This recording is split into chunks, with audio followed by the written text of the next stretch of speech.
Hello, BookTube. I'm sorry I had no videos yesterday. I was under a cloud, under many clouds, rotten news cycles, and also tons of work. But I'm back, and I'm back with a must-do tag, one of the foodie book tags from Josh at Literary Gladiators. This is the Bagle Book Tag, a book tag all about the food that Josh calls the Jewish donut. Prompt number one is plain, a plain bagel. A writer who does a great job with the same kind of work. And I'm assuming here that the undertext of the question is they do the same thing over and over again, and yet you really enjoy it. And the author that I have in mind is Georges Simenon. It's the Maigret novels. This is Maigret's failure, but it doesn't really matter which, because they're all being translated. They're all being given new translations in these lovely Penguin trade paperbacks with the Penguin colophon and the authors, Inspector Maigret on the spine there, and they're intent on doing them all.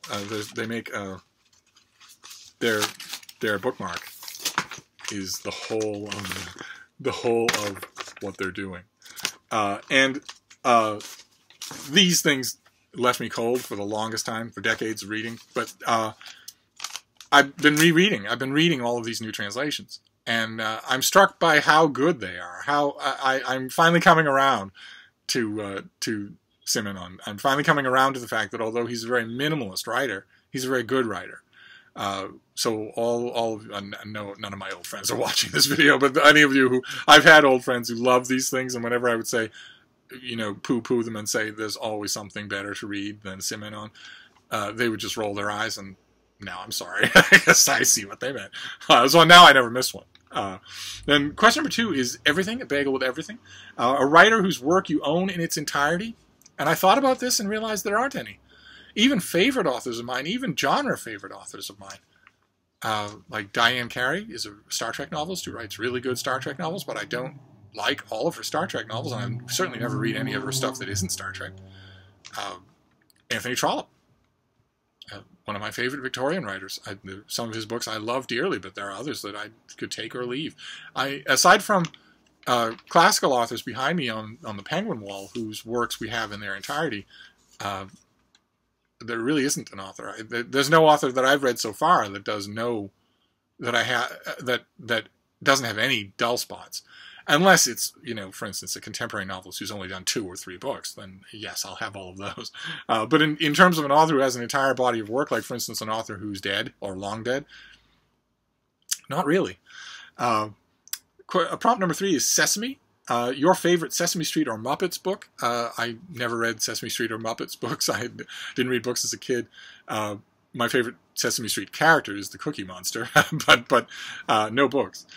Question number 4, Poppy, a short work that gives you an ecstatic high, because Josh points out that poppies eaten in sufficient quantity, in this case it would be a city dump truck full, will give you a high.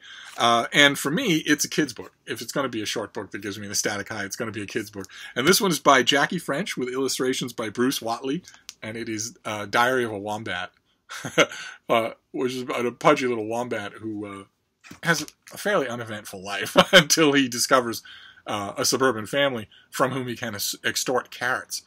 And he proceeds in a very slow-paced and very cuddly and adorable way to try and do that. It's just wonderful. If you find it at your library or the kids section of your bookstore and you start to thumb through it, you'll see what I mean. And I think you'll want a copy. Prompt number 5 is Salt, a good book that you had to put down in order to catch yourself. And Josh explains that this prompt means that a salt bagel is so intense as an eating experience that you have to stop partway through, get some water, maybe eat something else, then you return to it. And the prompt only served to remind me how finicky and picky eaters humans are. I am not. So I was raised and socialized by a species that's not exactly known for its pickiness when it comes to eating. And certainly the same thing is true about reading. Books are books. I'm one of the judges at their trial.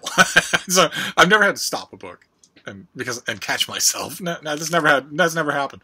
Even when they're really bad, which is usually that's usually the case when I want to stop myself. But even so, I keep going. Prompt number 6 is garlic. a genre of which you can't get enough, and I have an example here. Regency romances, of course. This is a Signet Regency romance. I just recently was on a book buying expedition with Peg and her husband, and we went to a bookstore that had a whole shelf of Regency romances. I just got them all, because you never know when you're going to see them. It had been months since I saw any before this. And I love them. They're simple plots, sparkling dialogue, happy ending, just delightful, and especially good as a palate cleanser. Then prompt number 7 is Onion, a book that may cause you to get stares, but you enjoy it anyway. Now, I want to point out first, before I show you the book, this is yet another superiority of electronic reading over printed books, which is that electronic reading, you don't get stares. No one knows what you're reading, so no one can butt into your business. Yes, one of the funnest things about the old subway standing and waiting routine is missing. It used to be fun that you'd go on a subway and you'd just look down the card what people were reading, and it was fun to see that. But nevertheless, that's gone, yes. But the irritation of having a total stranger walk up to you because they view your open and visible book as an invitation for them to sit their ass down and talk to you, that also is gone. And then the book that I have in mind, I would still read it in public. It's by M.J. Pearson. It's Helpless. And that is the cover. That exact scene does not happen anywhere in the book, but nevertheless, that would probably get me stares if I read it on the subway. But fortunately, it's not an ebook, I don't think, but even if it were, I have ebooks now to read, so I don't have to worry about people judging me by what they see.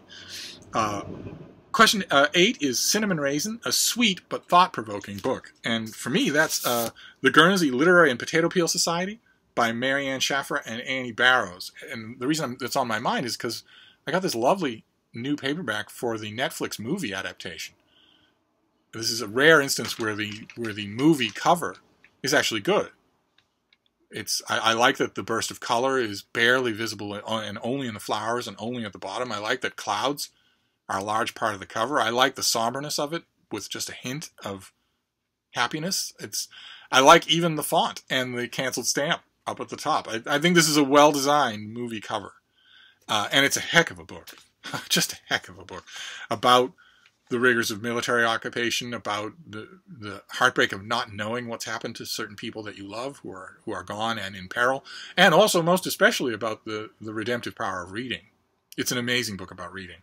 That makes me think every time. And it had been off my radar. I hadn't read it in a while. And now that I have this thing, I will reread it.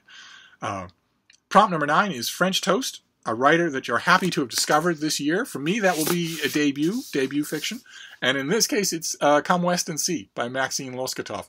We saw it on this channel before. It's interconnected short stories set in the lazy elevator pitch way would be Trump's America. But really, it's the abandoned, the overlooked American middle America, which is racked with poverty and with shuttered industry and with drug addiction.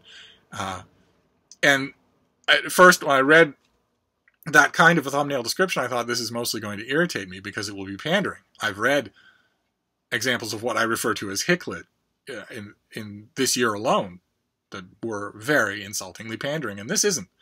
These stories are really intelligently done. They've been with me. They've been working on me for a while after I read the book, and the book had one of the best possible side effects for reading a debut work from an author, which is it made me eager to read the next thing this author writes. So, so it'd be Come West and See for me. Prompt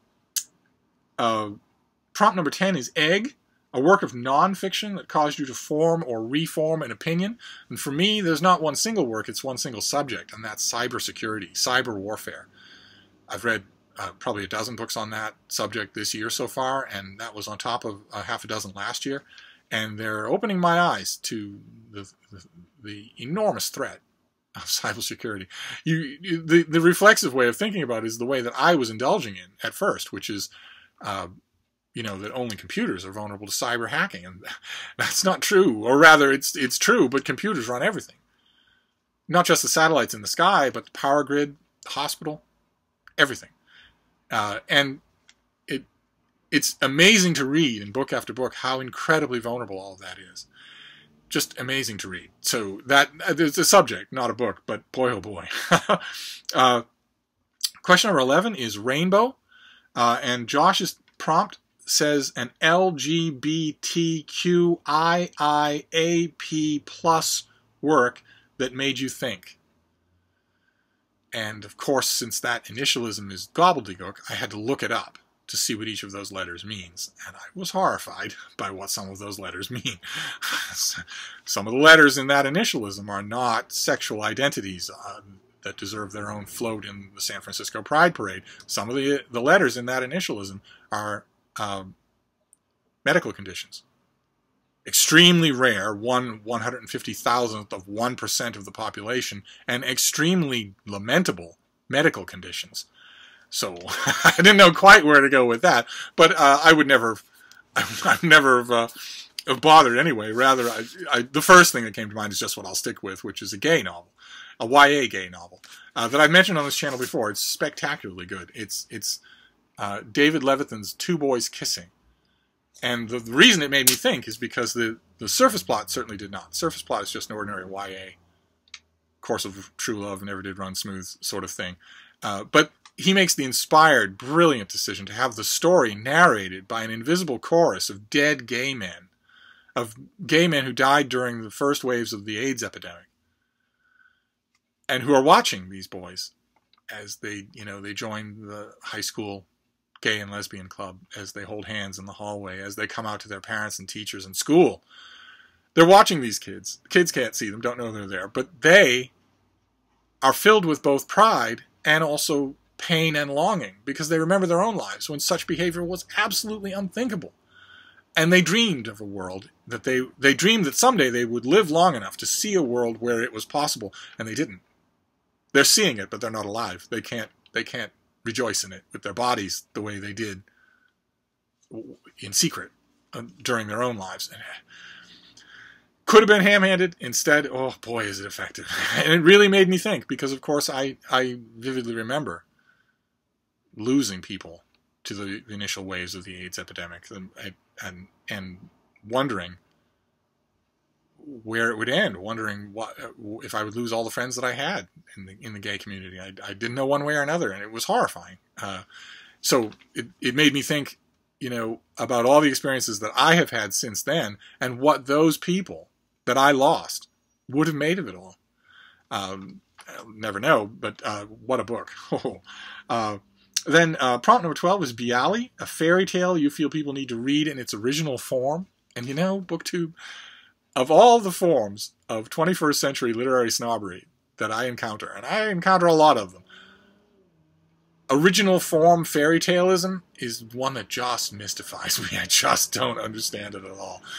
There are quite a few people, quite a few channels on BookTube, quite a few readers that I meet at groups that I proctor or that I'm a member of, where the minute you mention any kind of fairy tale, they will immediately go hipster on you and start saying, well, the real version that you have to read was written in manuscript on calf hide in 1511. I want to say to those people, fairy tales are elastic. They grow. They accumulate. And the version that you're talking about, that's the original version, isn't. It's